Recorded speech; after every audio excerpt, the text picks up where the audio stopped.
Hey up, it's Steve from that old Yorkshire geek. Make myself big.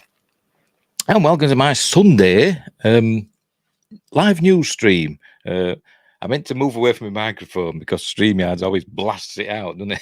Until it adjusts. But I forgot. So apologies for your eardrums if I've just burst them. Hopefully we're live on various platforms. Let's have a look. Yes, we're live on YouTube. I think we might have a problem with Rumble. Let's have a look, see what's happening. It says offline there for some reason. And yes, we're live on Twitch. I think we've got a problem with Rumble. Let's have a look. What does this say? We're having trouble streaming to your destination. Is it possible the stream was ended or deleted in the destination? This can also occur. Blah, blah, blah, blah, blah. Okay, right. Right. Well, we've got a problem there, haven't we then? Let's have a faff. Let's have a faff. Just bear with me. Live. Live stuff. Let's have a look. Let's have a look. Is it in edit? I don't know. Let's have a look. No, there's nothing in there, is there? How do I adjust this? Well, I'll tell you what we'll do then. We'll just delete that bugger and we'll start a new one. That's what we'll do. That's what we'll do. Sod it. So bear with me. I do apologise for this. I've got to start my Rumble thing all over again because the internet is stupid, isn't it? Basically. Right, so let's go over and do a go live. Create live news stream, and then I've got to do all this now, haven't I? Oh, crikey. Crikey. Trust it not to work. Just like my stupid camera. I know my camera's working, obviously, because you can see me. But my DSLR is being stupid again, and I don't know why. And it's not as if it's an old one. I was looking up and saying, oh, old ones do this, that, and the other. You know, they don't like streaming, and it's not even a bloody old one. Anyway, just bear with me, just while I sort this out. We'll get there, don't worry. We'll get there. I've got to sort Rumble out because I get quite a few views. I get more views on Rumble than I do on blooming YouTube, so I've got to sort my Rumble out. Got to sort my Rumble out. Right, pictures for me thumbnail. There it is. Me tags. Ba-dum, stream as the old Yorkshire geek. And click on next. And do that. Tick them boxes. So you're learning how to do all this stuff. You just see me like looking bemused probably as I'm looking at screens. There's always something. There's always something. By the way, we've got a few news stories to look at today. A bit of Star Wars, a bit of Star Trek, a bit of Galaxy Quest. What else? Bit of Babylon 5, bit of Stargate, and some and finalies. But just bear with me while I sort out this Rumble stream. Hang on, I've got to delete that, haven't I? Where are we? Remove that one. Yeah, I have to remove that. And then have to add a new one, haven't I? In a minute when that comes on. Come on, frame yourself. There we go. Getting me mad up with it. Because things always slow, ain't it? Right, add a new one. Custom RTMP. Come on, StreamYard. Get a Rumble one on. For crying out loud. It's about time. Rumble's getting popular now. It's about time you had a Rumble choice. A Rumble option. That's what I'm trying to say.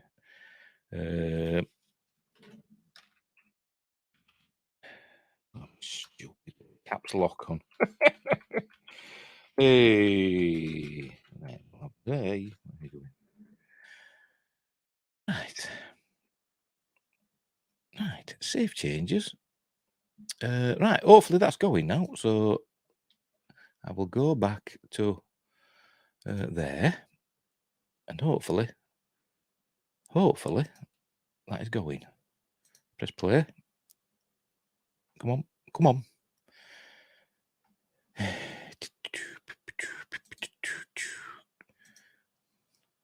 I think, yes, we're there. Yes. Huzzah. Finally. Right, we're on Rumble. Right, I can start now. I can start now. Right, so, hey dear. By the way, apologies if you hear any external noises. You shouldn't do, but if you do, I've got the windows open and the fan on because it's a grand day in Yorkshire this Sunday. I should be out doing stuff, but I'm not. I'm sat here doing news streams. Or I'm sitting here doing news streams. Right. So 5 minutes in, we're just about to start. Off we jolly well go. Right. As news, right. Glad to stream. There we go. See, I picked the wrong thing again as usual. There we go. Right. There we go. First up from the Hollywood Reporter. As usual, links are in the description down below. And don't forget, like and subscribe, share the videos, drop a comment, hit the notification bell, join me in the live chat. Let's put us on there. There we go. Join me in the live chat if you're not doing, but do. And what else? As I said, I'm also on Rumble. Finally, make sure we're still on. Yes, and we're also on YouTube and Twitch. We're also on Twitch. So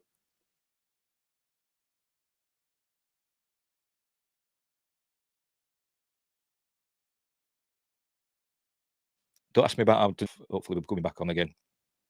I don't bloody know. Right, Kobe Smulders. Is that how you pronounce it? Teasers what fans can expect from Secret Invasion. It's hard to know who to trust. Oh, excuse me. Right. Well, let's have a read. The series follows. Go away. Bloody pop-ups. Hollywood Reporting. It's pop-up menus. The series follows Nick Fury's, Samuel L. Jackson's attempt to save the world from a group of rebel Skrulls infiltrating positions of power around the globe. And there's Kobe. Kobe Smulders? Peculiar name. Anyway, I wonder if she does smolder. Kobe Smulders is teasing what fans can expect from Marvel and Disney Plus's upcoming series Secret Invasion. For some reason, I got it into my head it was a film. Never mind.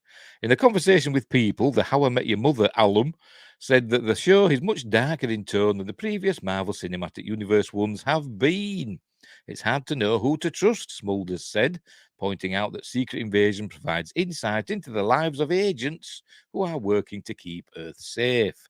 Now there is a major discovery of the Skrulls, she continued. Maria Hill has been trying to get Nick Fury back to Earth to help with a multitude of problems. But when the Skrulls become public knowledge, it finally gets his attention. I don't even know why he's not on Earth. He just like decided to go and live on a space station or whatever somewhere, didn't he? No, God knows why.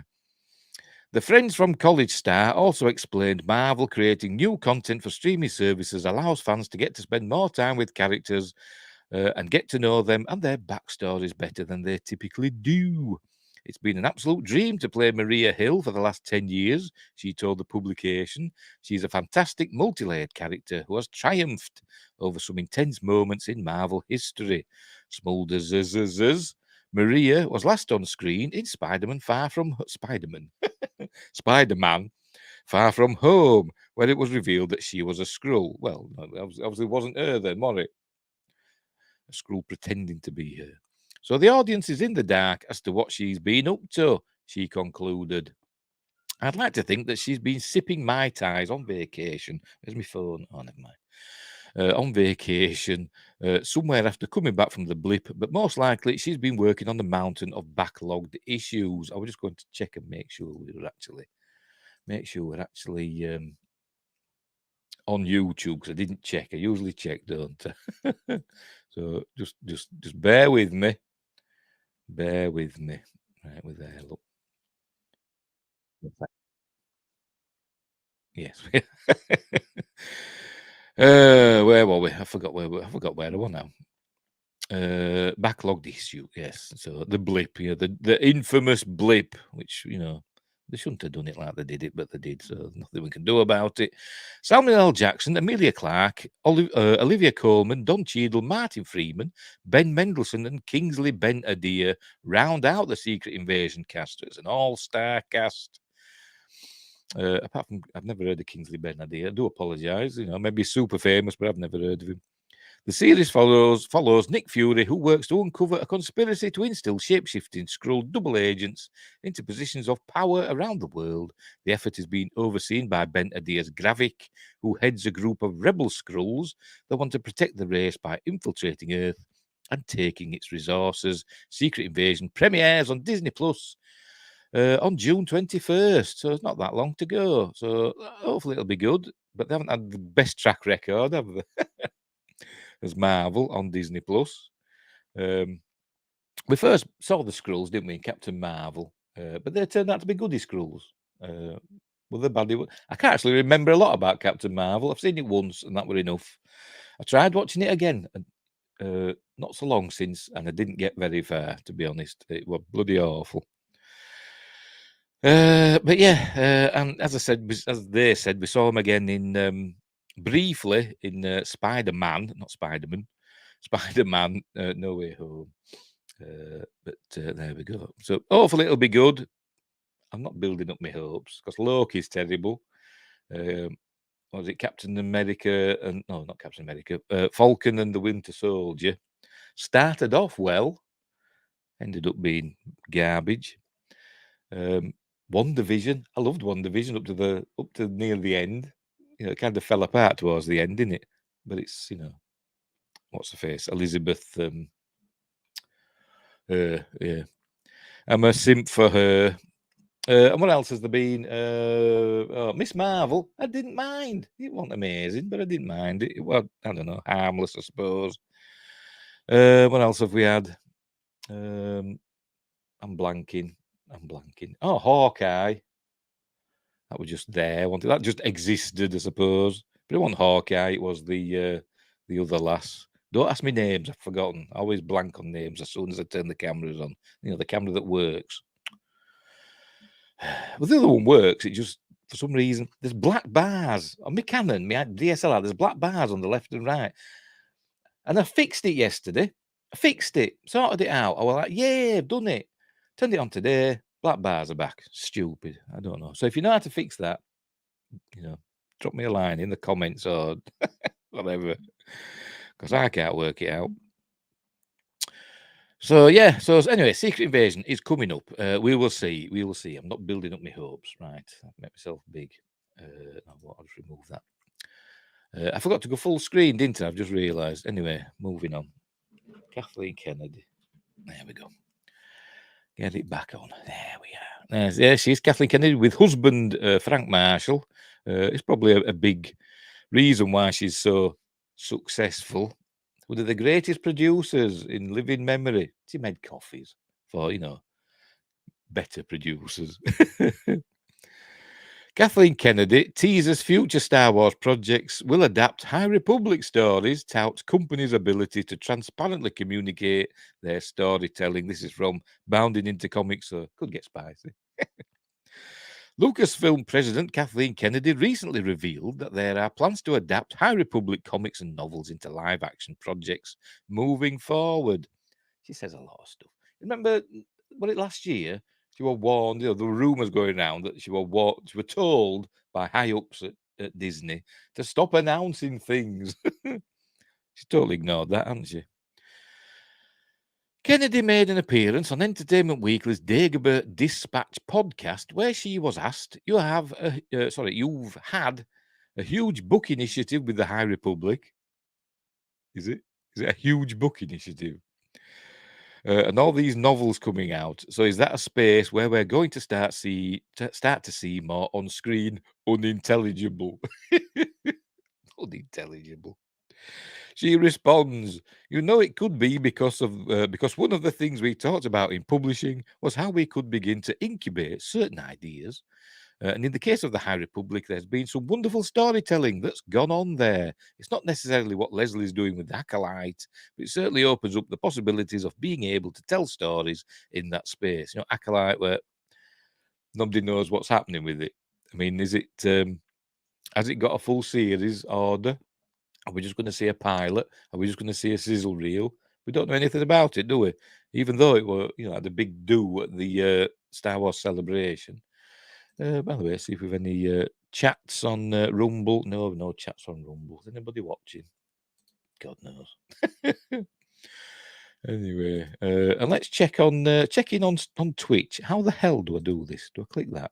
Oh, there we go. There we go. That's how I do it.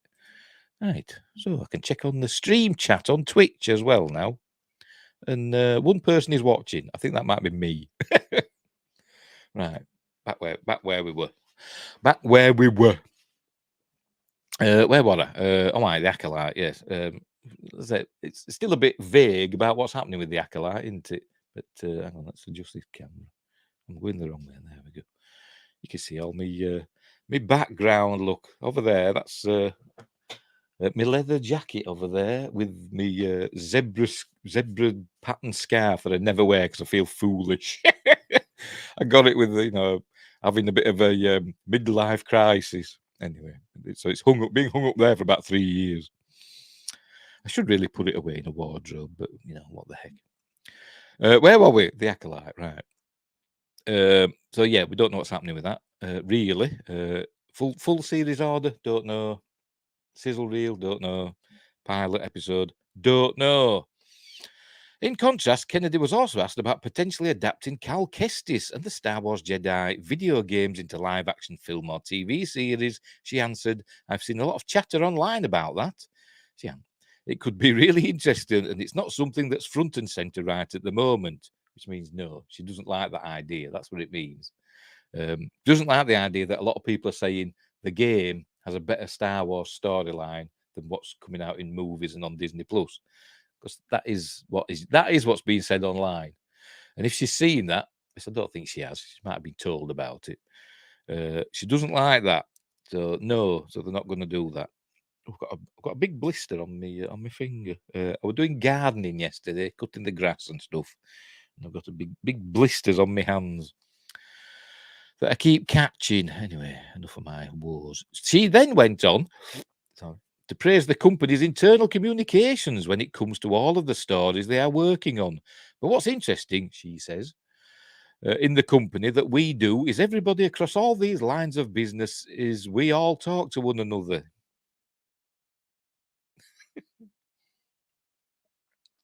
Do they really? Do they really, Kathleen? So that often doesn't happen in situations like this, but because Lucasfilm, so many of the people are used to working together, we're very transparent about what the storytelling is that's going on, whether it's in the streaming space or the movie space or books, animations, games, whatever it is. Eventually it'll become some kind of immersive entertainment. That's proper corporate speak, isn't it? Kennedy continued, "There's so many things we talk about in just how we use technology with ILM inside the company, and that just doesn't mean anything. That's just gobbledygook. She's just saying." But there you go. Very transparent about what the storytelling is, i.e., their storytelling is transparent and not very good. So this, not very dense. That's what I'm trying to say. It's weak. See-through, transparent. So this constant cross-pollination of ideas, she continues, to determine just exactly what stories move into the movie space, what stories move into the TV space. You would never know because the creative process is very similar in all of those different spaces, more corporate speak. So you don't have a crystal ball, you see what works and you draw from that, she concluded. There's a High Republic. Is that a comic? It looks like it, IDW. High Republic comic. How many people's reading the High Republic comics? How many people's reading the High Republic novels? Well, it's not in the millions. I bet it's not. I bet it's not. Kennedy's comments appear to indicate a massive change in the culture at Lucasfilm because it stands in direct contrast from the creation of the Disney Star Wars sequel trilogy. Rian Johnson spoke with Cinema Blend and revealed that he was given a blank slate for Star Wars The Last Jedi. When asked whether or not J.J. Abrams provided any character input for The Last Jedi, Johnson said, "No, he was really gracious in just stepping back and giving us a blank slate to work with. A starting point was the Force Awakens script, which is quite a big, expansive, wonderful starting point, which you threw away. In that way, we are drawing directly from his work, but from that point forward, it was a blank canvas." No, you saw the end scene with Luke Skywalker on Act 2, bless you, Gesundheit. And then you just went from there. I don't think you even read the script because you just threw everything out, apart from Finn being injured. But yeah, because it were garbage. It were garbage with the Last Jedi. Plus, there are also rumours. I think a little bit further down, it's going to say the opposite to that. But I think there were rumours that JJ had, maybe not JJ, maybe it was Lawrence Kasdan, I don't know. But one of them had jotted down how they wanted the other films to go, not full stories, but the direction they wanted them to go, and he ignored that. That was the rumor that Rian Johnson just tossed that aside and did his own thing. The Force Awakens and The Rise of Skywalker director J.J. Abrams also admitted the trilogy did not have an overarching plan. He was asked by Collider, do you feel like that trilogy would have benefited from planning out a very strict 3-movie story from the very beginning, or do you enjoy that kind of creative freedom to kind of take characters different ways and see how that goes? He responded, excuse me.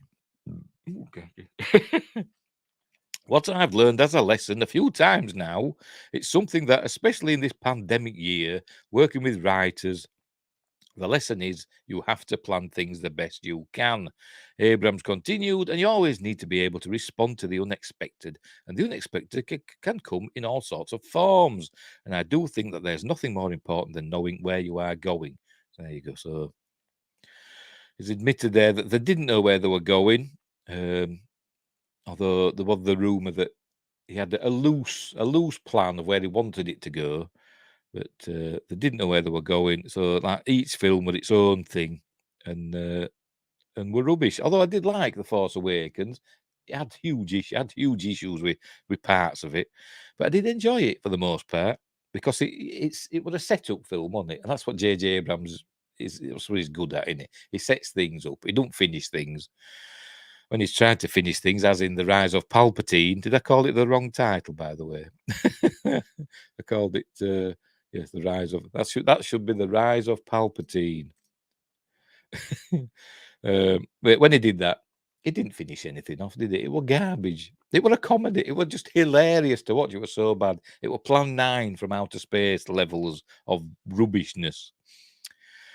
Anyway, moving on. The Lost producer then said, there were projects that I worked on where we had some ideas, but we hadn't worked through them enough. We had sometimes some ideas, but then we weren't allowed to do them the way we wanted to. I had all sorts of situations where you plan things in a certain way and you suddenly find yourself doing something that is 180 degrees different. I mean, like Lost. I never watched Lost. I think I saw the pilot episode, I think, maybe. I can't actually remember if I watched it all. I don't know. But I didn't watch the rest of it.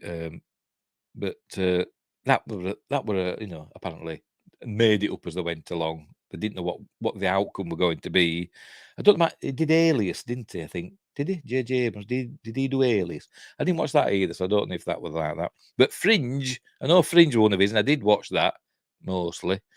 That started out well as a kind of X-Files type series, with Monster of the Week or Story of the Week, episodic stories. That's what I'm trying to say.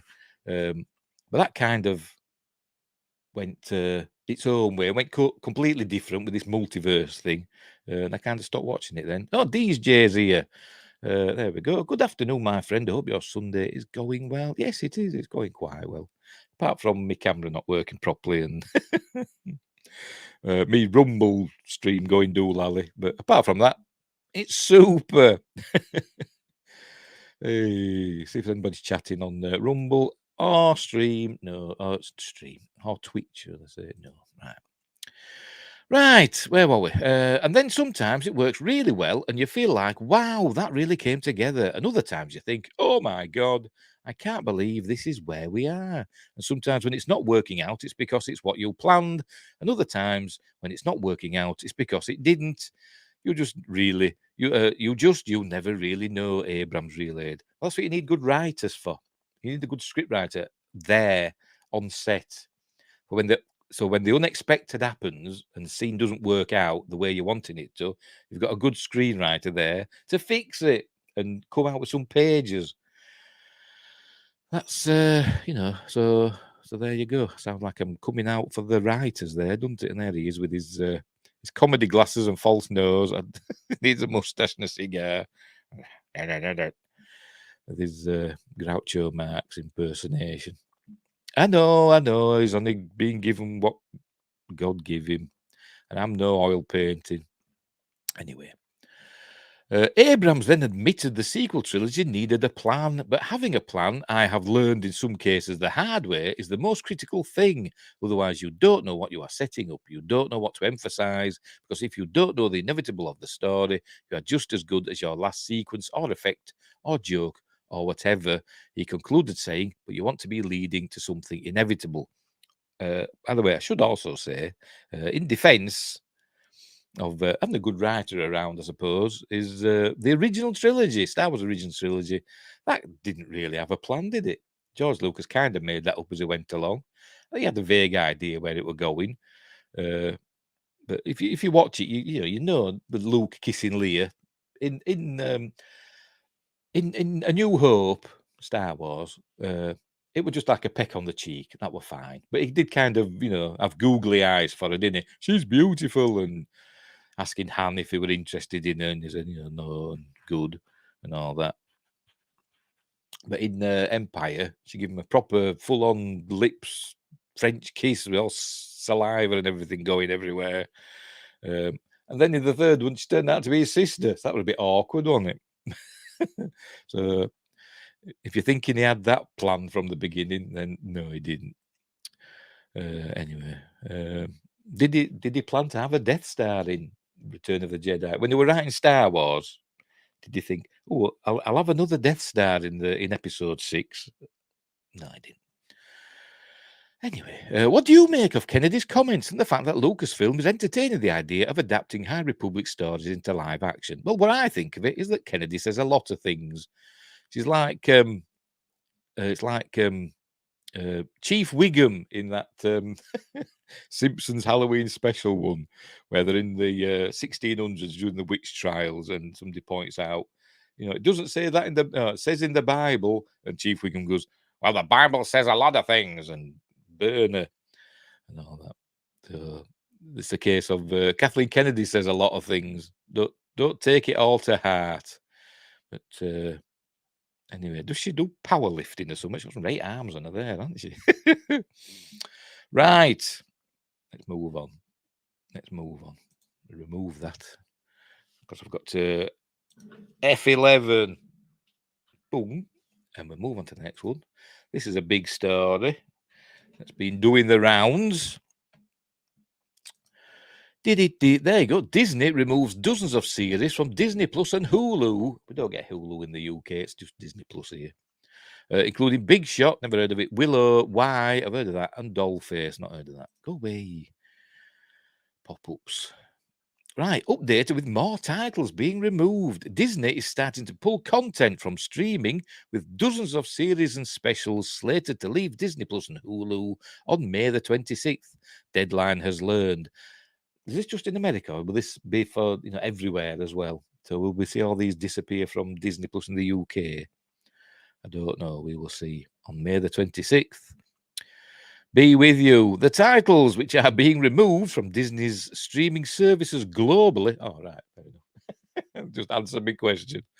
Include Disney Plus's Willow, which I saw one episode and 10 minutes of episode 2 and then turned it off because we were getting angry because it was that bad. Big Shot, Turner and Hooch, The Mighty Ducks, Game Changers, Just Beyond, Diary of a Future President, The Mysterious Benedict Society, and The World According to Jeff Goldblum, and Hulu's Why the Last Man, Dollface, The Hot Zone, Maggie Pistol, and Little Demon. By the way, I've not seen any of those. A number of free-form series are also slated to leave Hulu. No idea what that means. The list features, go away, buddy, deadline in its pop-up menus. The list features largely short-lived series, specials, and direct-to-streaming movies. This is why you need physical content. If you rely on streamers and stuff for your enjoyment, your entertainment, then you could be, for some people, I'm sure Willow is their favourite show, because there will be somebody out there that loves it, won't there? It'll be their favourite thing, that they just watch it over and over again. And because I don't think Disney Plus puts things on physical media, does it? I don't think there are any Blu-rays of Loki or, Mandalorian in the works. And same for Willow. So once it goes, that's it, it's gone. And if you want to watch it again, you'll have to resort to, yar methods. Anyway, the move, which comes with a content impairment charge of $1.5 billion. What does that mean, content impairment charge? To $1.8 billion, was announced during the recent Disney earnings call on May the 10th. Does that mean it'll save them $1.5 billion to remove all this stuff? Or it was costing them that to keep it on there? I don't know. We're in the process of reviewing the content on our DTC services, that's direct to customer, I think, services, to align with the strategic changes in our approach to content curation. Chief Financial Officer Christine McCarthy said. At the time, no details were provided. I said that funny, didn't I? At the time, no details were provided on the content that would be removed. Disney is the latest media company to purge content from its streaming platforms in a cost-cutting measure as the industry is rethinking costs and strategy in that arena with a renewed focus on profitability. Warner Brothers Discovery removed a slew of series from HBO Max, soon to just be called Max. Why? Don't know. With AMC and Showtime also undergoing a similar scale back. For more insight into the issue, read Deadline's The Streaming Purge Behind the Wave of Library Content Removals and its Impact on the Creative Community, which predicted the current series, current Disney program cuts. Yes, everybody's cost cutting. That's what DJs. Everybody's cost cutting. They seem to be, don't they? Everybody's costs. It's basically because of the coof in it, and all that.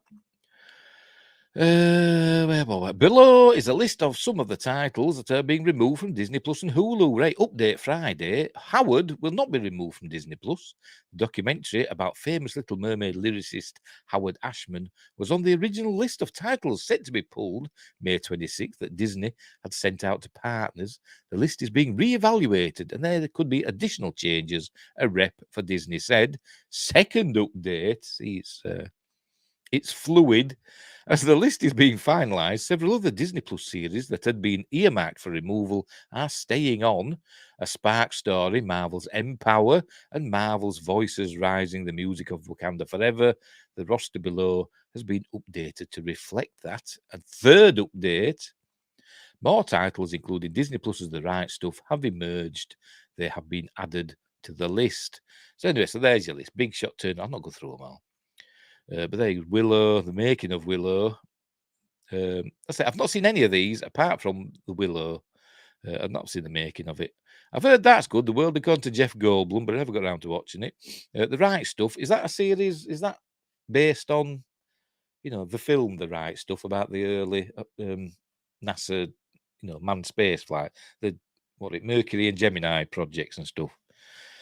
Is that a series about that? I don't know. And The Real Right Stuff, is that a documentary about the right stuff? I don't know.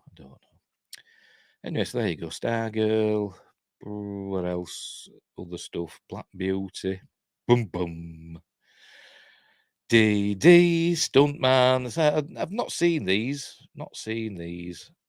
I've heard of Why the Last Man, but I've not seen it. It's supposed to be woke, wasn't it? Dear. But, I'm not missing anything, to be honest. There's a lot of stuff going off. See, they're trying to cover up 9/11, getting rid of that, wiping it from memory.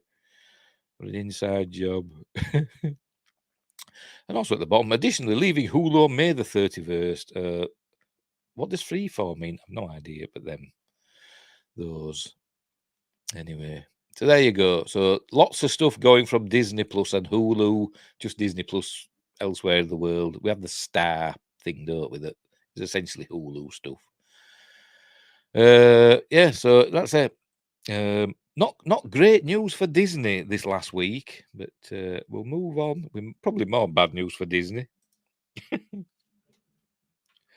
because it hasn't been great. Hang on, where are we? I've got my stuff for the wrong.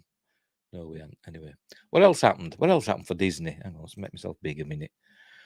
We had Indiana Jones, didn't we? Not getting great reviews after its Cannes debut, or Cannes, however you pronounce it. It's from French. Its Cannes debut, that it didn't get great reviews, did it? Like maximums, like 3 out of 5, weren't they? But mostly bad reviews, or middling reviews. So they weren't expecting that, I don't think. Then we have this where they're removing dozens of stuff. Then we've got this. There's a court case, isn't there? Somebody's suing Disney Plus to do with the streaming, for monies lost or whatever. Pardon me. I think the stuff that were promised, weren't they? Shareholders were promised, that streaming were going to be profitable, and it's turned out not to be. And so they're suing Disney for $1 gazillion. Anyway, so let's move on. Well, we're moving on to Star Trek now, actually, with a Screen Rant article. So it'll probably be something and nothing. I forgot to put that. There we go. Picard season 3 left behind a big Deep Space Nine changeling question. Did it? I don't know. I've not read this article, by the way. Some of them I've glanced at, but most of them I've not actually read them. I've just looked at the titles and thought, we'll give it a whirl. Star Trek Picard Season 3's finale, and by the way, spoilers for Star Trek Picard Season 3, answered many questions, but it remains unclear what happened to the rogue changelings Starfleet captured. Unfortunate picture of Odo there, isn't it? It turns out that's not a changeling. That is, well, it's kind of a changeling. It's the Borg Queen. For some reason, they never explained it. Picard Season 3 were great. I loved it. It was great, but it wasn't perfect, and it did leave a lot of things hanging in the air. Thinking, how did that work? They didn't explain some things, and Star Trek was famous for explaining things, wasn't it? Or even if it were just a bit of a roundabout explanation, they kind of did address it. But there are a lot of things they didn't address in Picard Season 3. The finale of Star Trek Picard Season 3 answered many of the season's questions, but the fate of the rogue changelings who had infiltrated Starfleet remains unclear. While the Borg had become the more pressing threat by the end of Picard Season 3, it was the changelings that made the attempted Borg takeover possible. The shape-shifting life forms originated in the Gamma Quadrant and existed as a liquid in their natural form as part of the Great Link. In Star Trek, the galaxy is split into 4 quadrants: the Alpha, Beta, Gamma, and Delta quadrants. The Federation straddles the Alpha and Beta quadrants. Don't know why. They decided to put Earth, the Sol system, our solar system, sort of like on the border of the Alpha and Beta quadrant. I've no idea why. Why don't they just stick us bang in the middle of the Alpha quadrant? I don't know. But they didn't. So you've got I think the Klingon Empire is mostly in the Beta quadrant, or maybe wholly, I don't know. I think the Romulan Empire is in the Beta quadrant. I think part of it comes over into the Gamma quadrant, Alpha quadrant, sorry. But things like Cardassia and what else have we got? Who else is there? I think the Gorn, Hegemony, and others like that. Zinkethi, whatever they call it. They're in the Alpha quadrant. But for some reason, they kind of forget that most of the what they call Alpha quadrant powers were mostly in the Beta quadrant, but they seem to forget that. The Gamma quadrant were where the Bajoran wormhole led to, and that's where the Dominion was mostly. That were in the Gamma quadrant. I think probably some other stuff about in there, but I think the Gamma quadrant were mostly controlled by the Dominion. The Delta quadrant were where the Borg came from, and where we have species like the Kazon and the Vidians, and mostly the Delta quadrant were kind of less advanced than the other 3 quadrants. Don't know why. It just wasn't, particularly over the other end of it, the furthest part, where Voyager was sent at the beginning of Star Trek Voyager. It was the USS Voyager was the most advanced starship in that part of the galaxy. But as they came closer to the Alpha quadrant, they started encountering more advanced races. The Borg, species 8372, 847. What is it? That one, anyway. Anyway, where were we? So there you go. That's a potted atlas of the Milky Way galaxy. They appeared throughout Star Trek Deep Space Nine, and a group of, well, not throughout it, they weren't there for the war, because they were Odo, but see, we're a changeling from episode 1 of Deep Space Nine, but the changelings from the Dominion, they didn't appear really until the end of season 2 of Deep Space Nine. We kept hearing, a couple of times we heard rumblings about the Dominion, but we didn't know there were changelings in charge of it. We just heard about the Dominion in the Gamma Quadrant. Anyway, and a group of changelings known as the Founders sought to impose their rule over the entire galaxy. Known as the Dominion, this group was the primary antagonist of Star Trek's Dominion War. Needless to say, after a conflict as devastating as the Dominion War, the Federation would not take the threat of changeling invasion lightly. Because of experimentation done by a Section 31 scientist, the changelings in Star Trek Picard could now mimic the internal structures of humans, allowing them to bypass the Starfleet sensors and infiltrate the highest levels of Starfleet. But they could bypass sensors anyway, because they said in Deep Space Nine, if a changeling takes the form of, a human or a rock or whatever, if you scan them, that's how they appear on the scanners, as that thing. Only if you cut them open or whatever, try to get a blood sample or whatever, you found out that they were a changeling, because they were just like that externally. But the ones in Picard, because of the Section 31 scientist, who were played by Amanda Plummer, and the changeling took her form, they were experimented on, and they could mimic the internal structures, even down to the blood. So they got round blood screenings. Anyway, by the end of Picard Season 3, Starfleet had developed a way to detect these evolved changelings and had begun rooting them out of Starfleet. However, Picard Season 3 didn't reveal what happened to these changelings after they were discovered. And there we go, there we found one. They got him from they found him in they went through the transporter, because that's how they got the Borg stuff away out of the under 25s in Starfleet. But they found out also that they could use that to identify changelings. And this chap suddenly decided to, start changing for some reason, just to show us that he was a changeling. But I presume they just put him in prison, some changeling, proof prison. So it's the Federation, isn't it? The last few episodes of Star Trek Picard Season 3 shifted the focus from the changelings as the show's major antagonists to the Borg. While this worked well for the narrative of the season, it left many unanswered questions about the changelings still hiding in Starfleet. We don't know how many there were. There were 9. We were told there were 9 changelings on the Daystrom station. I think it was the Daystrom station. Yeah, it was. There were 9, but we don't know. Was it just those 9 that were running about then, causing all this trouble and impersonating Starfleet personnel? But we saw a few of them get killed. I'm sure I saw more than 9 of them get killed. But I think they did say that they could pass on their gifts to other changelings. So maybe they did go back to the Gamma Quadrant and brought some other changelings with them. I don't know. As I said, there are a lot of unanswered questions. The finale reveals that Admiral Beverly Crusher Gates McFadden, the new head of Starfleet Medical, developed technology to detect and capture the disguised changelings, but it doesn't reveal what happened to them after that. One possibility is that they were all imprisoned somewhere, perhaps to be interrogated by Starfleet officials. However, since the changelings' natural state is a liquid, imprisoning them indefinitely might not be the best solution. Why? Just stick them in a bucket. If you just keep them in a changeling-proof place, with force fields around so they can't escape, then, they'll do it. It's the Federation, isn't it? They're not going to kill them, are they? God's sake.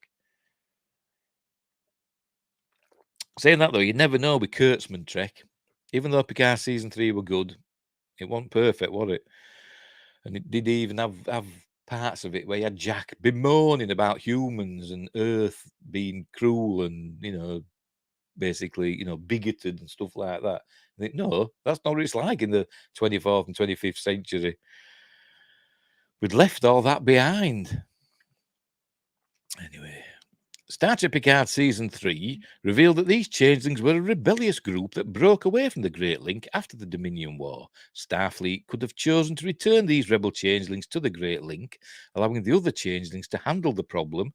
This is not a perfect solution either, as it leaves the possibility open for these rebel changelings to return or to influence others in the Great Link. Well, they could give the others in the Great Link their abilities. So I think that we were told that in the episodes. I think in Season 3 that they could pass on their gifts to other changelings.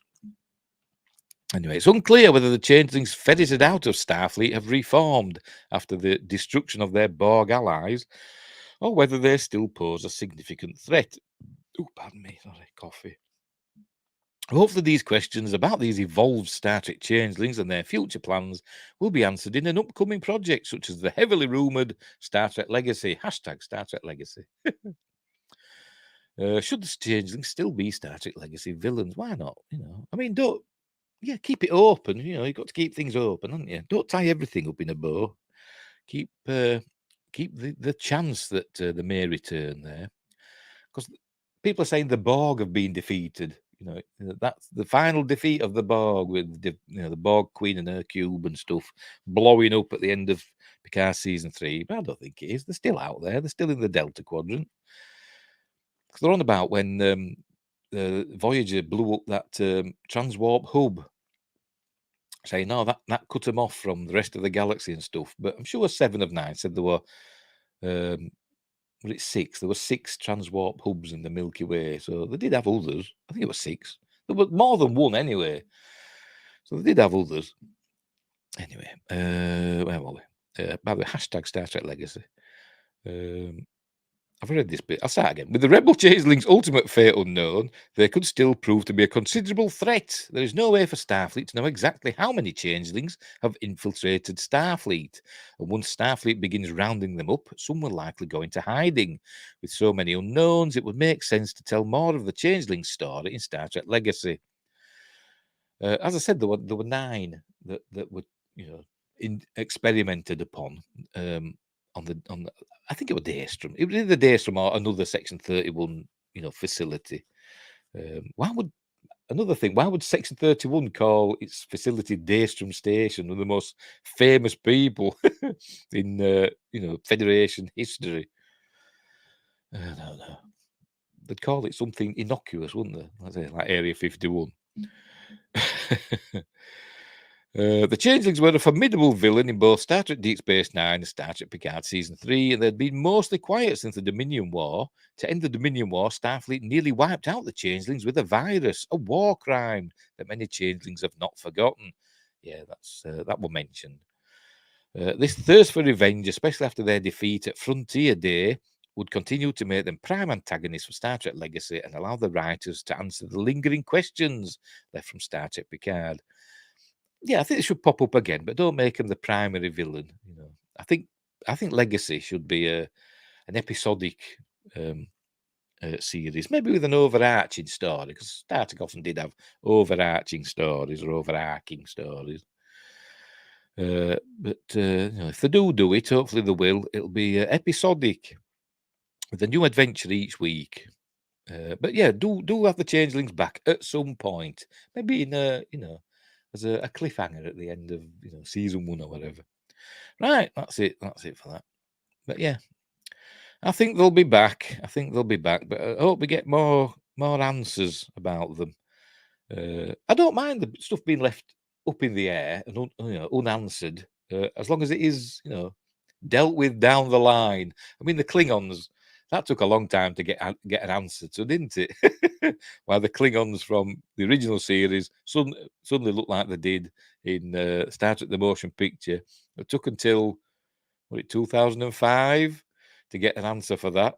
What's that? 79 to 2005. It's 26 years it took to get an answer for that, didn't it? Well, why the Klingons look different. So it could take a while. Right, we'll leave that there and we'll move on. So, we're sticking with Star Trek. Go on, click. There you go. Captain Kirk's body. This is from Slash Film, Italic Eye Film. Captain Kirk's body in Star Trek Picard could be more than just an Easter egg. And there's Paul Wesley as the Captain Kirk from Strange New Worlds, which I didn't like. I like Strange New Worlds, the series. I just didn't like that last episode with Captain Kirk in it. He's too scrawny. Captain Kirk would have. He was a beefy man, wasn't he? He was a beast of a man. Not this scrawny. Look, there's no to him. God, I could take him out. The third season of Star Trek Picard was full of Easter eggs and good old-fashioned nostalgia, but it turns out that one Easter egg might actually be a hint at things to come. In season 3 of episode 6 of Picard, which is titled The Bounty, because of spoilers, because they find the bounty, the Klingon bird of prey used in Star Trek 4.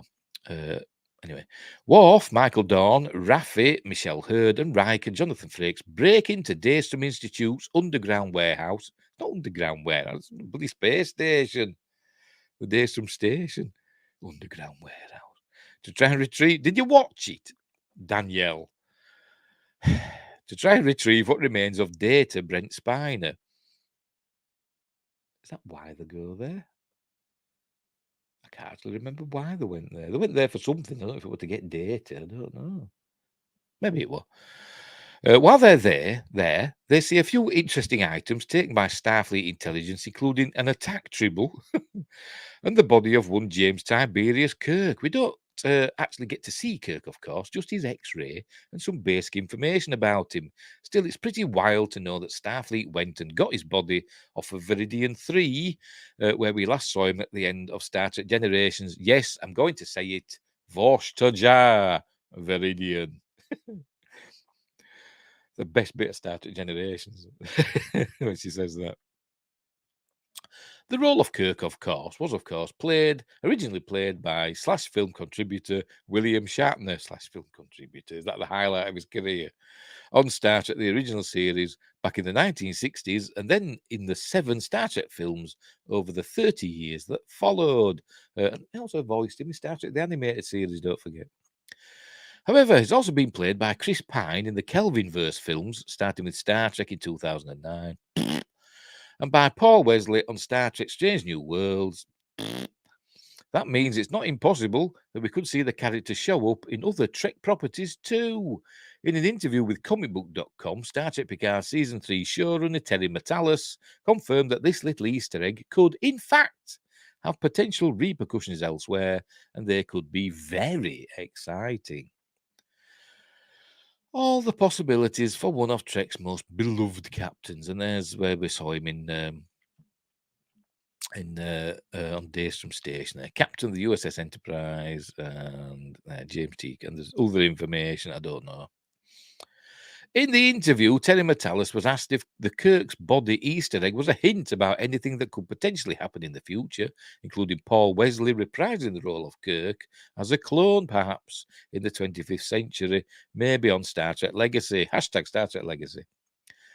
Just to be totally clear, Legacy, a proposed Picard spin-off series following Jerry Ryan's Captain 7 of 9, hasn't been confirmed yet, but Matalas hopes to make it a reality. Matalas explained. In Star Trek, anything is possible, right? Look, we put that in there as an Easter egg. I always thought that it was a shitty grave on Viridian 3. It was a pile of rocks. What do you expect him to do? Picard, just leave his body there. They should have beamed him up. Oh, no, they couldn't, could they? Because Enterprise had crashed, haven't they? So he didn't know what to do, did he? He didn't know the Enterprise had crashed, by the way. I suppose he tried to get in touch, and he couldn't. Anyway. Maybe he did get in touch. Maybe he did. Number 1, beam me up. Sorry, Captain, we've crashed the ship. We're on the other side of the planet from you. We'll send a shuttle. I thought, in the meantime, I'll just I'll crush Kirk's body under a pile of rocks. Anyway, it was a pile of rocks. I don't care what fans think. It became a controversial idea. Starfleet showed up an hour and a half later. Did they? Was it an hour and a half later? I don't know. There was no way they were going to leave Kirk's body that had just come through the Nexus under a pile of coal on the planet. What coal?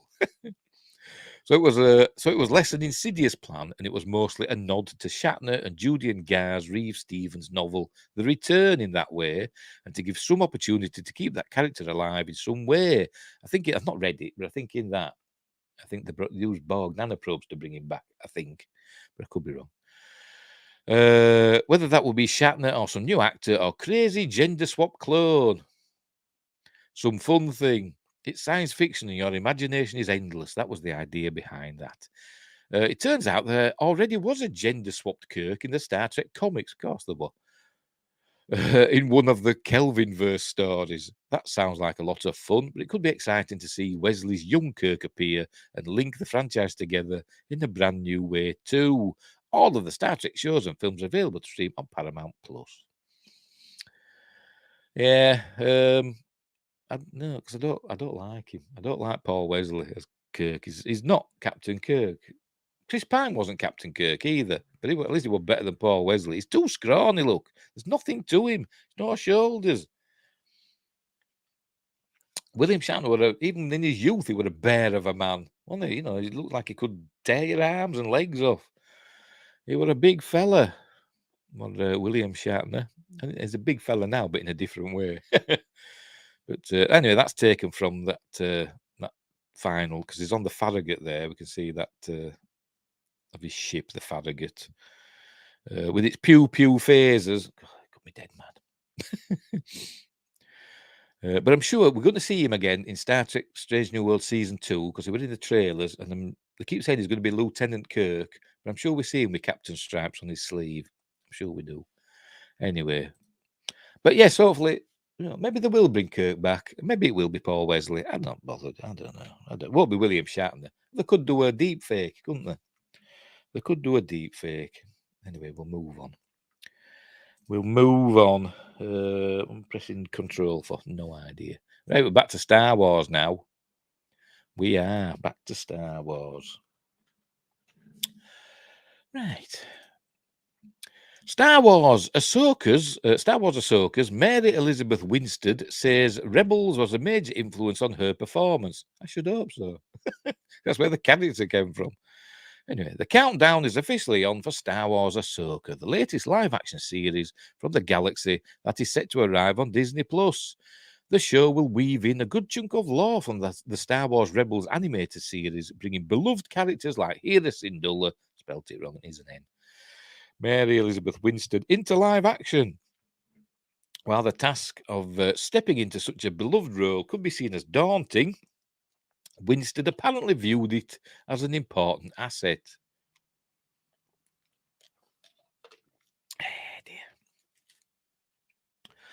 But yeah, you've got to, you can't just, I don't know.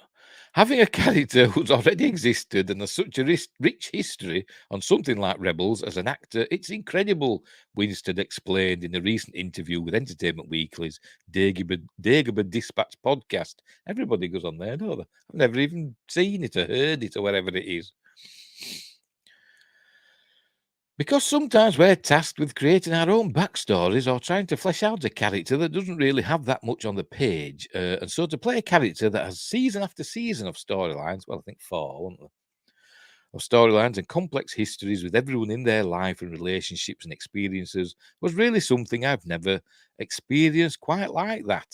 So to have Rebels to refer to and to have Rebels and Ahsoka creator Dave Filoni to speak to about it every day on set was a real luxury for sure.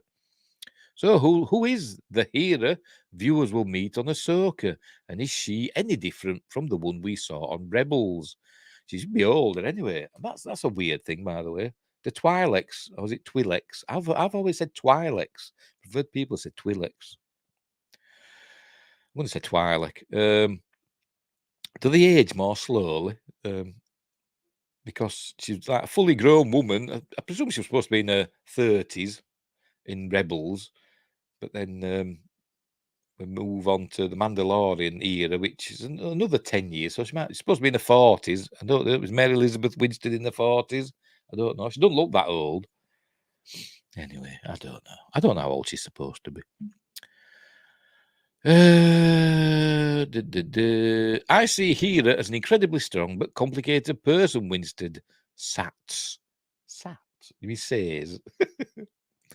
She's very maternal, but she's also this leader of this crew. And as we see, she continues and becomes a general. Yeah, because we hear we hear that we hear her name mentioned in Rogue One over the tannoy and the rebel base. General Silden $10. Please report to the whatever. And so she's leading quite a lot of people, and she's become something of a legend in her own right. Spinning out of the events of Star Wars The Mandalorian, Star Wars Ahsoka will follow the ongoing adventures of its titular character. The cast of Star Wars Ahsoka also includes Natasha Liu Bordizzo. Apologies for getting that wrong, which I probably am. As Sabine Wren, Hayden Christensen as Anakin Skywalker. Is he? Oh, I didn't know he was in it. Iman Esfandi as Ezra Bridger and Mary Elizabeth Winstead.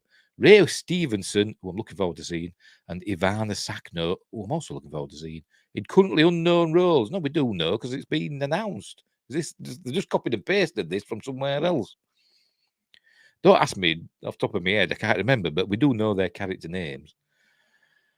Anyway, the series is written and executive produced by Star Wars icon Dave Filoni, with The Mandalorian's Jon Favreau executive producing as well. It's just got his name on there, that's all. He's not doing anything with it. It's thrilling, I got to tell you, Filoni previously shared with Empire of the process of writing the series. It's something you imagine doing for a long time, and then it's kind of startling when you're sitting there, and now you have to do it. The rumour is Favreau's got very little to do with Star Wars now. That's the rumour. He's essentially out, but I think they keep his name on the books as as a producer. For whatever reason, probably contractually, he's got to be there, I suppose. But I think in the creative aspect, I think is not really there anymore. But I could be wrong, and I probably am. I thought of this adventure for Ahsoka for a long time, and it's interesting to see how it's evolved, the writer pointed out. Years ago, I never would have imagined that it was sprung from a branch of a tree that had anything to do with a guy like Din Djarin or a child that looks like Yoda. It's a great lesson for me on how, when you have other creatives like Jon Favreau, they can help lend such dimension and depth to what you're doing. Star Wars Ahsoka is expected to debut on Disney Plus in August. Blah, blah, blah, blah, blah. What does that say? Note, if you... Whatever. Yeah, so as I said, I should hope Rebels was a major influence, because that's where we were introduced to Hera. And I hope she went and watched every episode. But anyway, we'll move on. By the way, I'll just make sure I haven't had any messages on other things. No, and no. Right. Where were we? There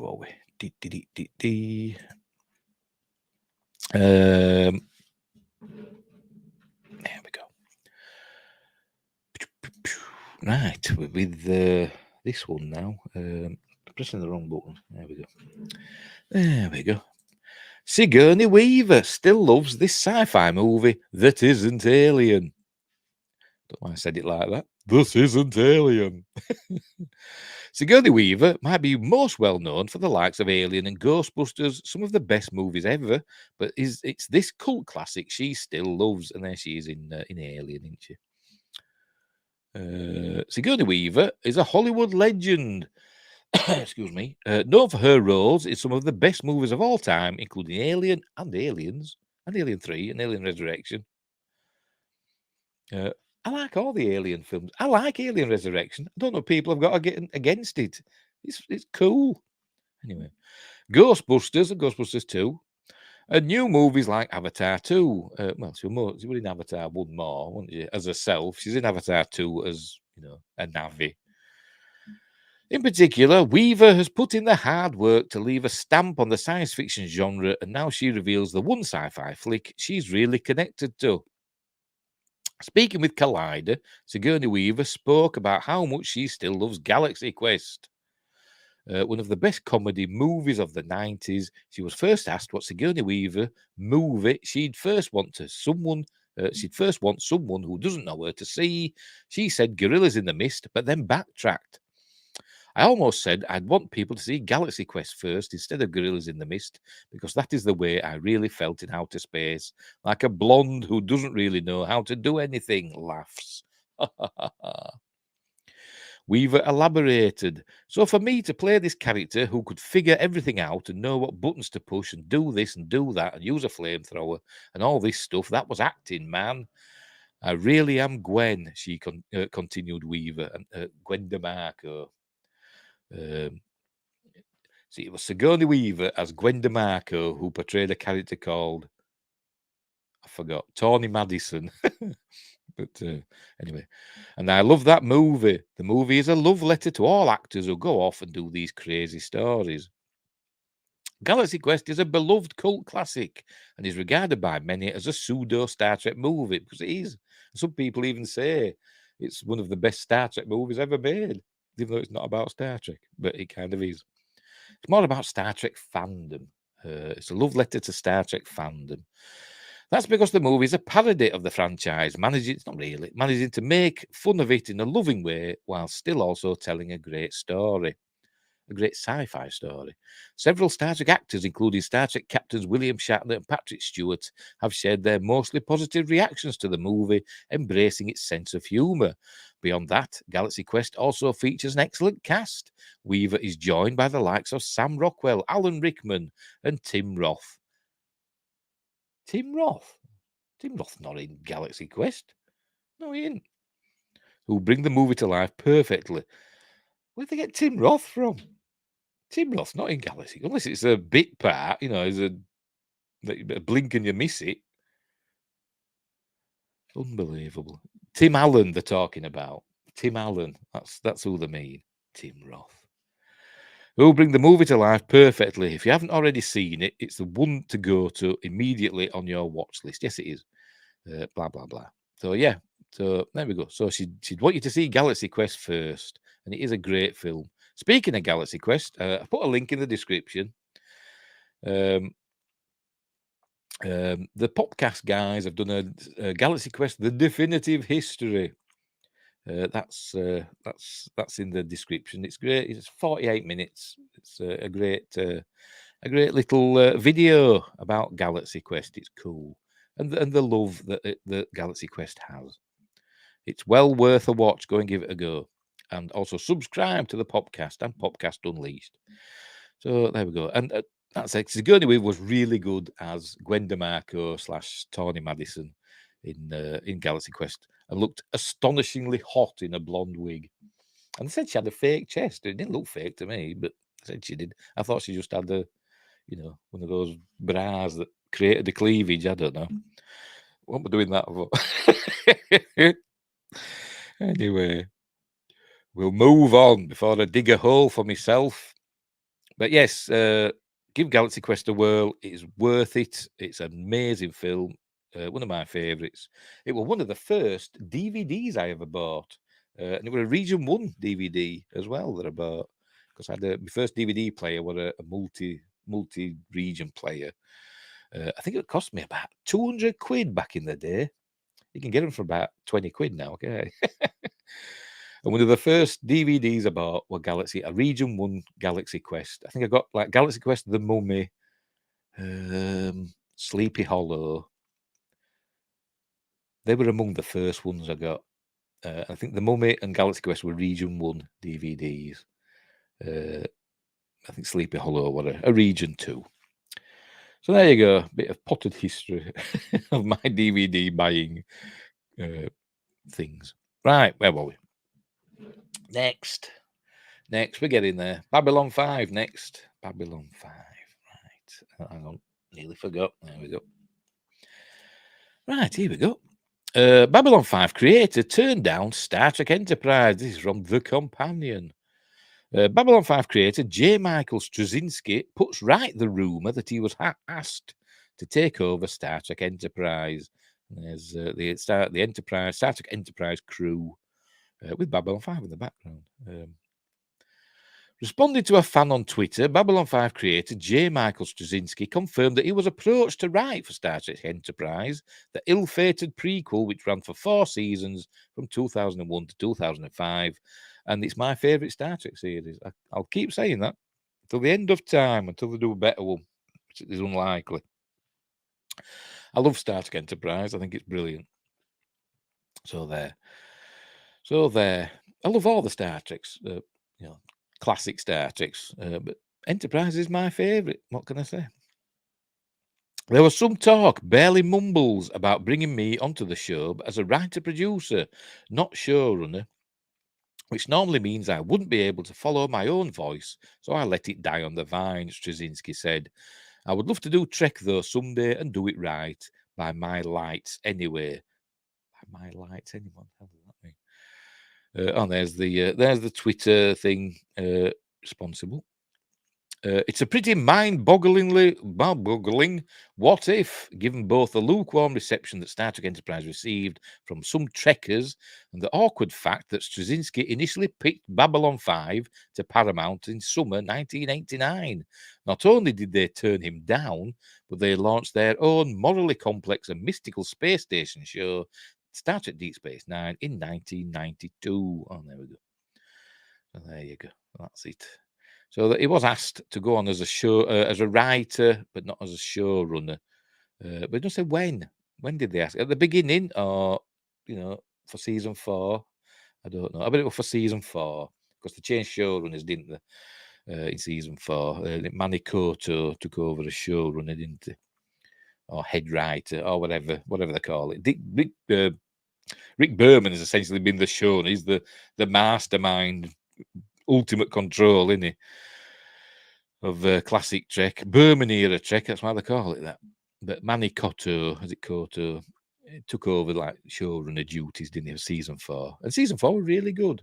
That's how we got to see how the Klingons lost their forehead ridges and other stuff. We saw how the Vulcans became how they were like the Vulcans that we saw, 100 years later during the Kirk era. Because the Vulcans during Enterprise weren't as logical. They were more emotional. They were trying to be super logical and stuff, but they weren't quite the Vulcans that we know from during Spock's era. What else? And we saw the teetering footsteps towards the birth of the Federation, the alliances of the Earth and Vulcan and Andor and Tellar. That's why I love Enterprise. It was cool. Yes, it wasn't perfect. They showed Romulans with cloaking devices, and they showed other ships with cloaking devices long before, we really knew what they were. Because in the original series, when they first encountered the Romulan cloaking device, they were kind of amazed by it, as though they'd never seen one before. But they'd encountered him 100 years previously. Anyway. So yes, he was asked to join. J. Michael Straczynski was asked to join Star Trek, and he turned it down. But this was obviously after Babylon 5, long after Babylon 5. He said he did pitch Babylon 5 to Paramount, but they turned him down and did their own version because they came out roughly the same time. I think Deep Space Nine came out a little bit before Babylon 5. I think I could be wrong, but they were around about the same time. There were only a few months, I think, between them. But they're both amazing. I would say there's room for both of them in the galaxy. Right. Let's move on. We've got a list next. We've got a list. I'll probably disagree with some of these. 5 Stargate characters that deserve their own spin-off. Sorry, I'm just glancing over here. The Stargate characters that need spin-offs came from every show in the long-running franchise. And there's the Stargate. I wish they'd bring the bloody thing back. I'm missing Stargate. I love Stargate. Anyway, Stargate is a long-running, beloved sci-fi franchise that for some reason never quite received the widespread visibility of the likes of Star Wars, Star Trek, Doctor Who, or Battlestar Galactica. It's amazing. I don't know why people don't watch it. You get people like Robert Marbinet and Gary from Nerdrotic and all these other people that for some reason have never watched Stargate, and I don't know why. Why has that passed them by? It's amazing, baffling. Anyway, number 5, Camille Ray from Stargate Universe. Camille Rainey's her own series? I don't think so. Played by the lovely Ming-Na Wen. Ming-Na Wen. There aren't many sci-fi series that have a major character who works in HR, unless you count Councillor Deanna Troi from Star Trek, as a civilian character who frequently butted heads with the military leadership on board the starship Destiny. She was something of a thorn in the main cast's side, but also a strong and capable character. Who is interesting in her own right. As the Stargate franchise tends to focus on the military perspective, it would be a fun change of pace to focus on the Stargate from a civilian perspective, and besides, any excuse to get Ming-Na Wen more screen time. Well, yeah. And it was a good character. She was a good character, but not to get her own series. As I said, she was an administrator. She was kind of the head on the Destiny. You had like civilians and military butting heads quite a lot. So they're thrown into the mix together on a starship billions of light years from Earth, having to fend for themselves. And she became like the head of the civilians aboard the Destiny, and and was in total charge at one point, ahead of Colonel Telford, not Colonel Telford, Colonel Young. Anyway, but no, not a series of her own. Daniel Jackson, Dr. Daniel Jackson, Stargate the movie, and also SG-1. Dr. Daniel Jackson, and there's James Spader from the movie. Dr. Daniel Jackson is one of the main characters from the original 1994 film Stargate, played by James Spader. Also appeared in the first TV series Stargate SG-1. Also popped up in Atlantis a couple of times. Played by Michael Shanks. The nerdy but brave archaeologist / linguist who values knowledge over violence has been endearing enough to warrant an appearance in every other Stargate series besides Stargate Infinity. Less about that, the better. That was an animated series. If Dr. Daniel Jackson has enough appeal to show up everywhere in Stargate, then he certainly has enough appeal to star in his own spin-off. A show focused on Dr. Jackson's point of view would be a welcome addition to the franchise. I wouldn't. He's had his own series, Stargate SG-1, even though he left it for a season because he thought he could do better. And then he came crawling back.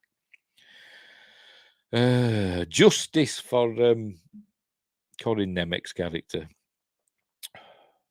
What do you call now? Him anyway, yeah. Dr. Samantha Carter. Again, she essentially had her own series. She had two because she was in SG-1 and she was in Atlantis as well. So you can't say she was underutilized.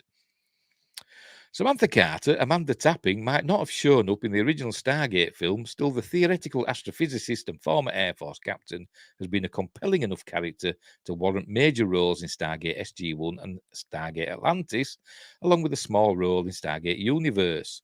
So Daniel Jackson appeared in Stargate Universe on the videotape. It did like an informational videotape that Eli, one of the characters from Universe, were watching on his way to the Icarus planet. They were bringing him up to speed with the Stargate project. And Samantha Carter appeared as Colonel Carter on board. Was she on board the Hammond, the ship, the starship, the Hammond? I think she was in command of that.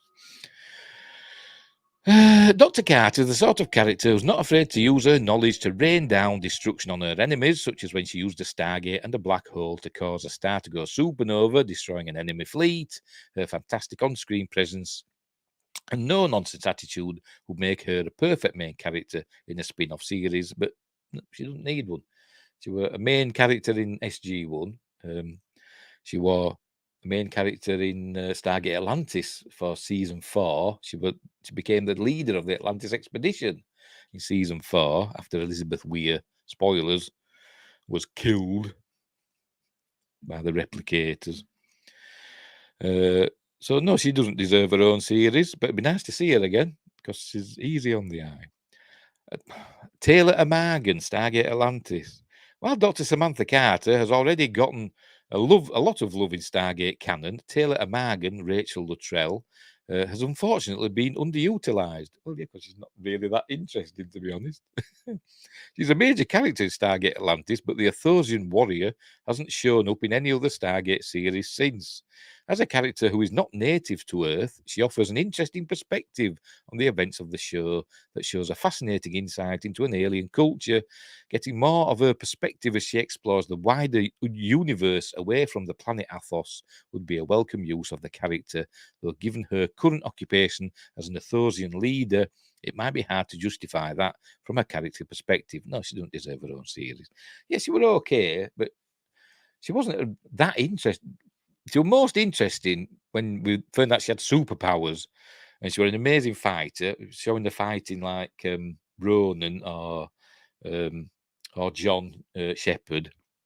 She, she was a very physical person. But apart from that, she wasn't very interesting. But also, she was linked to the Wraith, so there's some interesting stories there where she could link telepathically with the Wraith. But apart from that, no, she don't deserve her own series. And Ronan Dex, Stargate Atlantis. I'm not sure about this one. Possibly, but I'm not entirely sure. The world needs more Jason Momoa. I don't know. I'm not a huge fan of Jason Momoa. I wasn't even a huge fan of him in Stargate, to be completely, bulls pizzled frank about it. But but it were all right. But one of my favorite episode of Stargate after 200, my favorite episode of Stargate is Midway, which is a Teal'c Ronan episode where the Wraith managed to get to Stargate Command, and Ronan and Teal'c stop them, and that's my favorite episode. But anyway, but most of the time he just grunts. He just grunts and eats with his hands, and that's it. That's Ronan. Anyway, bringing back Stargate Atlantis as Ronan Dex is one great way to do that. As one of the last survivors from the planet Satida, Ronan Dex was always something of a wild card of the Stargate Atlantis crew. While a lot of his character fits the brave tribal warrior archetype, not really a tribal warrior though, really. I mean, Satida wants some. The Athosians were kind of, I think they were modelled after like, Native Americans, North American Indians. They lived kind of a nomadic lifestyle. They seemed to anyway. They didn't have cities and stuff like that. They lived in huts and things. They were aware of technology because they were aware of the Wraith and the Stargate and stuff like that, but they didn't seem to have any of their own. Whereas the Satidans were an advanced civilization, probably more advanced than we are now because they had laser guns and stuff. But I don't know if they had spaceships and stuff with it. I don't think we ever saw that, but I could be wrong. But anyway, but to be honest, the Stargate system itself, the system of gates, kind of probably made it so that a lot of planets didn't have space traveling capabilities because they could just go to other worlds through the Stargate. They didn't need spaceships a lot of the time. Anyway, while a lot of his character fits the brave tribal warrior archetype, the character had enough nuance and character moments to leave audiences wanting more. Ronan was a fan favourite, who many felt was sadly underutilised in Stargate Atlantis.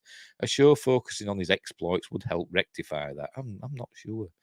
Because to be honest, I wasn't even not that enamoured with the episodes where he encountered other Satidans. Was it Mark Dacascos? He appeared in a few episodes. He were also from Satida. And, I wasn't, to be honest, that keen on those episodes. I think he came across another person from Satida that were a traitor, so he killed him. And I was like, so what? I'm not really that interested.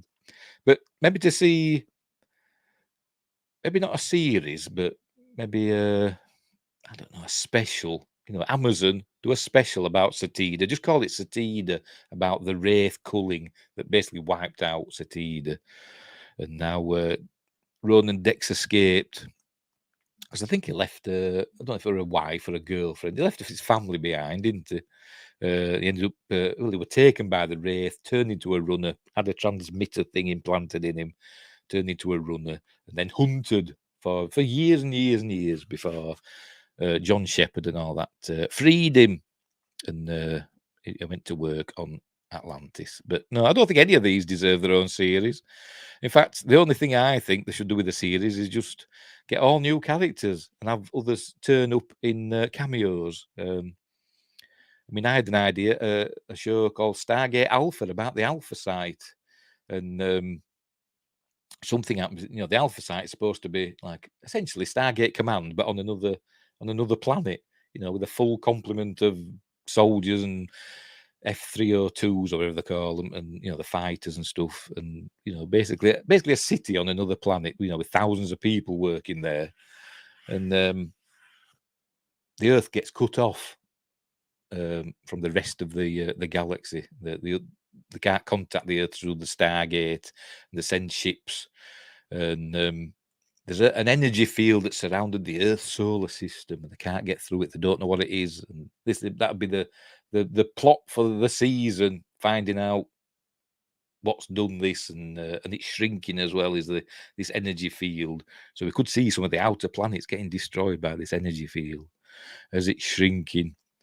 But obviously, towards the end, they'd suss it out. But it'd be an all new team on the the SG Alpha side.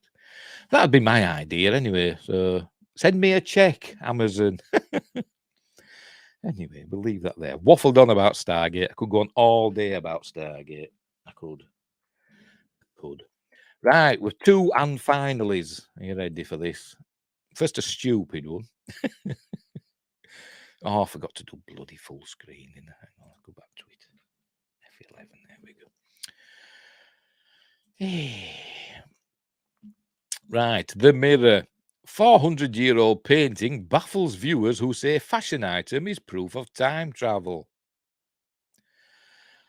The fact that is it Nike or Nike? I think it's Nike, isn't it? Was founded hundreds of years after the portrait was painted has led some to suggest that the artwork is proof that time travel exists. It's like that one we saw the other week, isn't it? With the laptop in a Greek fresco or whatever, Greek sculpture, ancient Greek sculpture. It wasn't a laptop at all. It's like when they say, like Eric von Daniken says, you see these Sumerian, engravings with, aliens wearing wristwatches. No, it's just a wrist decoration, isn't it? It's not a wristwatch. It's not got hands on or numbers. Anyway, even though I love, Eric von Daniken, and I am a proponent of the ancient astronaut theory, but, not everything is aliens or time travel. A portrait displayed at the National Gallery has puzzled art enthusiasts, or, as the fella on Slapped Ham says, enthusiasts, after a mum and daughter spotted what appears to be a Nike trainer. Portrait of a boy, painted by Dutch master Ferdinand Bol in the 17th century, features an 8-year-old boy standing in the foreground holding a goblet. And for some reason, there's a picture of is it an F-18? I don't know. But anyway. The youngster is wearing a black jacket and cape, a white shirt with ruffled sleeves, auburn socks, and black boots, in keeping with the time period. Auburn socks. I know you can have auburn hair. I didn't know you could have auburn socks. It's like saying I've got blonde socks. Don't wear like that, does it? However, upon closer inspection, it appears that the boy's shoes are emblazoned with a white tick, uncannily similar to the famous Nike tick logo. The fact that Nike was founded hundreds of years after the portrait was painted has led some to suggest that the artwork is proof that time travel exists. And there we go. So there's the thing. You can see it there. We do get a close-up. You can see it there. It looks like he's wearing trainers with a Nike thing on it. But this is a close-up. Fiona Foskett, 57, spotted the unusual detail during a visit to the London Gallery with her daughter Holly, 23. Oh, I got some coffee left. Cold, of course.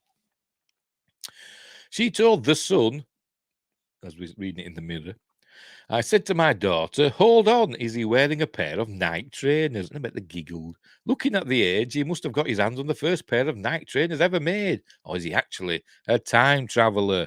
Dun, dun, dun. By the way, see if we have any messages. No. Okay, just checking. A spokesman for the National Gallery told the publication, we are delighted that this picture has been such a hit with our visitors.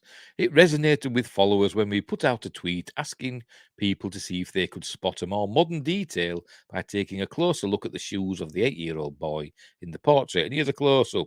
There you go. That's a Nike tick, apparently. Or It's a buckle, which is more likely, isn't it? Believe it or not, this isn't the first time that modern items have been spotted in antique artwork. Is that it? We're not going to. Nobody's. No expert has come forward and said it's a buckle, isn't it? You can see it's square, isn't it? The Nike is a rounded tick, isn't it? That's a square one. It's a buckle on his shoe. A buckle on his shoe. Do we see it on the other one? Can we see? Oh, you can't really make anything out, can you? Never mind. Can we open image, new tab? That's what we'll do. Hang on. Then we can see if we can zoom in. There we go. See if we can zoom in on this.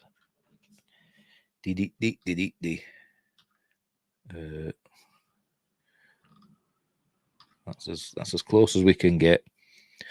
There's a hint of it there, maybe another buckle there, but it's a buckle, isn't it? It's a buckle. Right, let's go back out.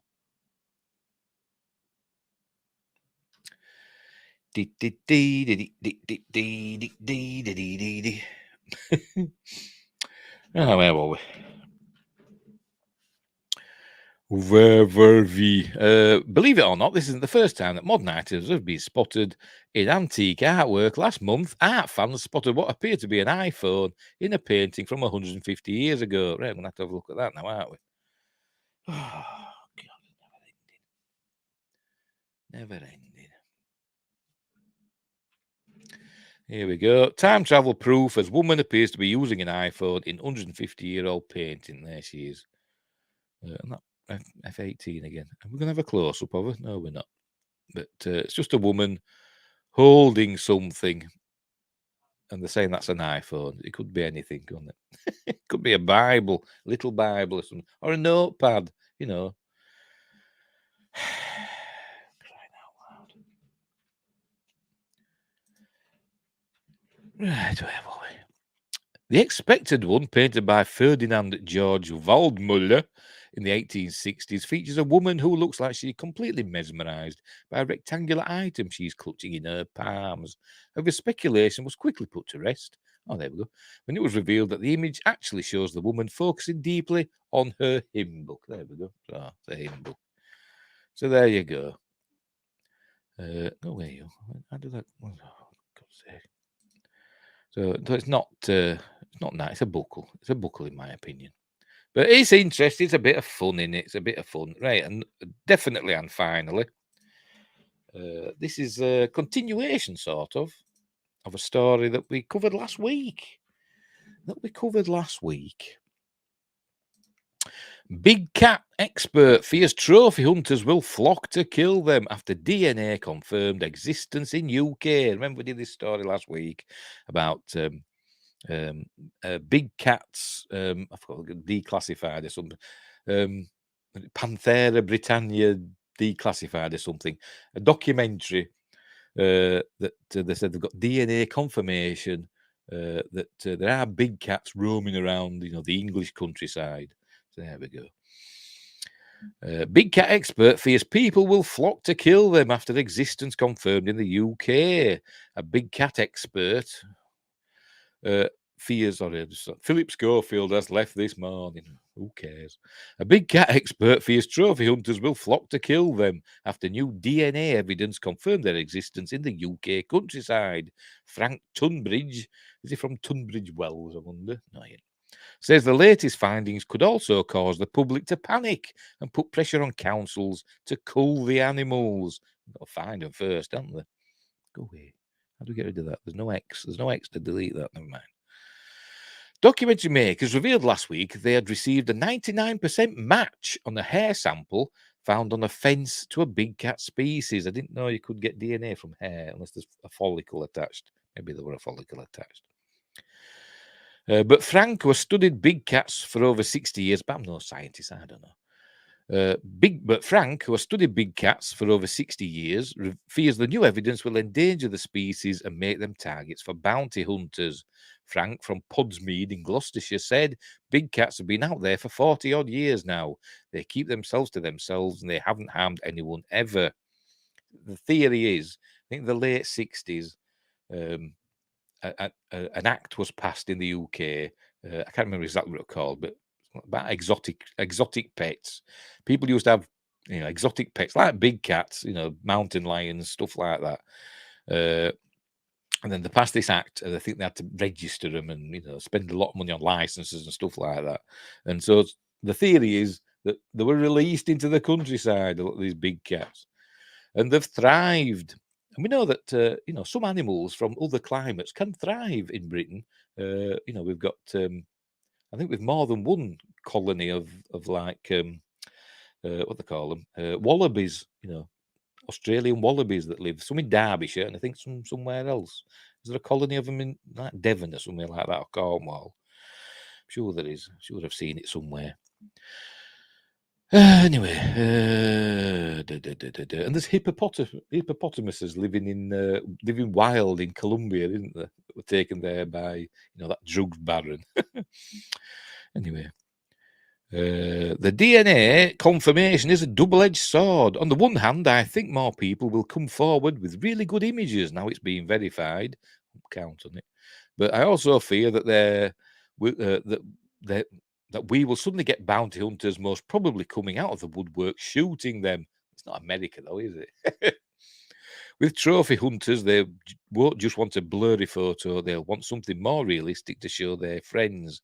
Frank, who runs a big cat sighting hotline, is also concerned that panic from the public will force authorities to step in and disturb the animals. He added, the public panic a lot. Now they know they're out there, they won't want to take their kids or dogs for a walk. This will make them pressurise the local council, who might try and control the animals by trapping them or even eradicating them.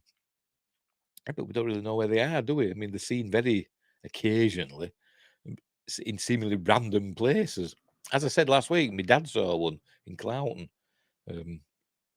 but just the once, I don't know if anybody else saw it. But anyway, this will pressurise the local council, who might try and control the animals by trapping them or even eradicating them. Unfortunately, if the police realise there's something potentially dangerous out there, they'll have a contingency plan, even though the big cats never hurt anyone. As we said last week, pointed out that authorities were planning on reintroducing wolves. And somebody said Wales. I thought it was Scotland. Maybe it's both. I don't know. So I think wolves roaming about in the wild are just as dangerous as big cats. There's an alleged big cat, or it could just be a regular sized cat. I don't know, because you can't really scale it. That's by some holly by the look of it. So I think that's just a normal cat, a domestic cat. It's even got like tabby lines or whatever they call them. Anyway, Frank has been studying big cats and wildlife for most of his life. The 74-year-old receives on average of 3 calls reporting big cat sightings a month, but he's confident that big cats are not dangerous to the British public. No. It is widely believed that big cats, amongst other exotic animals, were released into the wild in Britain following the Dangerous Wild Animals Act of 76. I thought it was earlier than that. Anyway, this act ensured that if individuals kept dangerous wild animals, they did so in a way that posed no risk to the public and which safeguarded the welfare of the animals. It is thought that many owners of exotic pets, including big cats, released them into the wild soon after. Frank said, you can go anywhere in the world and these animals will avoid humans. They don't like us. And there's photos. That's them taking the hair sample from the barbed wire fence. And they also took tooth indentations from carcasses and stuff, which allegedly matched, predators. Could be foxes or badgers, for all I know. But anyway, I think people should just accept them, but I'm not sure they will. They're here now, and to trap or kill them or put them in a zoo would be terrible. In all my years of doing this, I haven't heard one report of someone getting hurt. They do sometimes follow people with small dogs because they're curious, but that's all.